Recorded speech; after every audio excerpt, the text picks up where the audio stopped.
పెన్షనర్ల పట్ల కేంద్ర బీజేపీ ప్రభుత్వ అమానవీయం. కార్మికులు, ఉద్యోగుల పక్షాన భరోసా ఇవ్వాల్సిన ఉద్యోగుల భవిష్య నిధి కార్పొరేట్లకు, యజమానులకు కొమ్ముకాయడం శోచనీయం.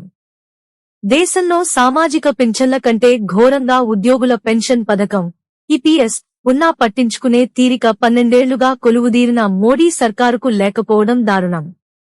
ఈపీఎఫ్ 2024 నుంచి 2025 వరకు వార్షిక నివేదిక ప్రకారం సంస్థ పరిధిలోని 81.5 లక్షల మంది పెన్షనర్లలో సుమారు 36.8 లక్షల మంది పొందేది 1000 లేదా అంతకంటే తక్కువ పింఛనేనంటే కేంద్రానికి కార్మిక వర్గం పట్ల ఉన్న వివక్షను అర్థం చేసుకోవచ్చు.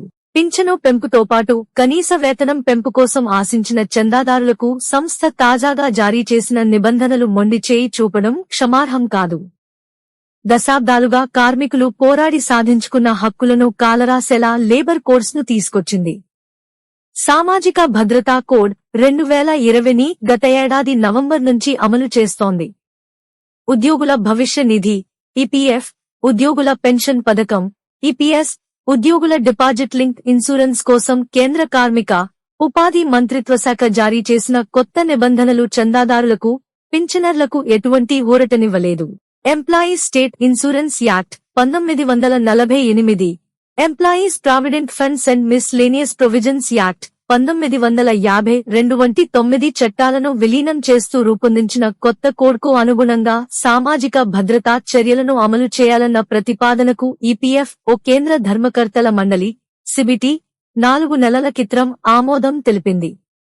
ఉద్యోగుల పింఛను పథకం 1995 స్థానంలో ఈపీఎస్ 2026కు మండలి ఆమోదం తెలపడం ఏకపక్ష చర్య. ఈ నిర్ణయాలన్నీ యజమానుల కొమ్ము కాసేవి, కార్మికులకు నష్టం కలిగించేవే. లబ్ధిదారులతో ఏ విధమైన సంప్రదింపులు జరపకుండా తీసుకున్నవే. సుమారు 8 కోట్ల మంది చందాదారులు, 81.5 లక్షల మంది పింఛనుదారులకు ప్రయోజనం కలిగించాలన్నా, వారి భవిష్యత్కు భరోసా ఇవ్వాలన్న ఆలోచన సర్కారుకు ఏమాత్రం కలగకపోవడం అమానవీయం. 12 ఏళ్ల క్రితం నిర్ణయించిన కనీస పింఛను 1000 రూపాయలను, పీఎఫ్ చందా కోసం ఉన్న 15,000 రూపాయల వేతన పరిమితిని తాజా నోటిఫికేషన్ సవరిస్తుందని, గణనీయంగా పెంచుతుందని ఆశించిన ఈపీఎఫ్ చందాదారులకు తాజా ఉత్తర్వులు తీవ్ర నిరాశ కలిగించాయి. సోషల్ మీడియాలో కనీస పింఛను 10,000 చేశారని, వేతన పరిమితిని 25,000కు పెంచారని నిత్యం తప్పుడు ప్రచారం చేసే సంఘ్ శ్రేణులకు కొదవే లేదు.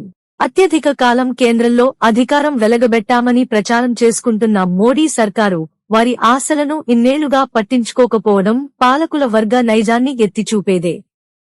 అంతేకాదు, అధికారంలోకి వచ్చినప్పటి నుంచి తీసుకున్న చర్యలన్నీ ఉద్యోగుల ప్రయోజనాలకు విఘాతం కలిగించేవే.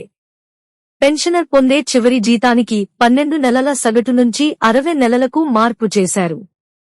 దీనివల్ల వారి పెన్షన్ మొత్తం గణనీయంగా తగ్గిపోయింది. ఈ నిర్ణయం ఉద్యోగుల కుటుంబాల భవిష్యత్ను తీవ్రంగా నష్టపరిచింది. వేతన పరిమితితో సంబంధం లేకుండా మూల వేతనంలో 12% వరకు చందా చెల్లించే విధానం కోవిడ్-19 మహమ్మారి వచ్చే వరకు ఉండేది. యాజమాన్యాలు వేతన పరిమితిని 15,000కు పరిమితం చేయడం, దానిని కేంద్రం ఆమోదించడం చందాదారుల ప్రయోజనాలకు విఘాతమే.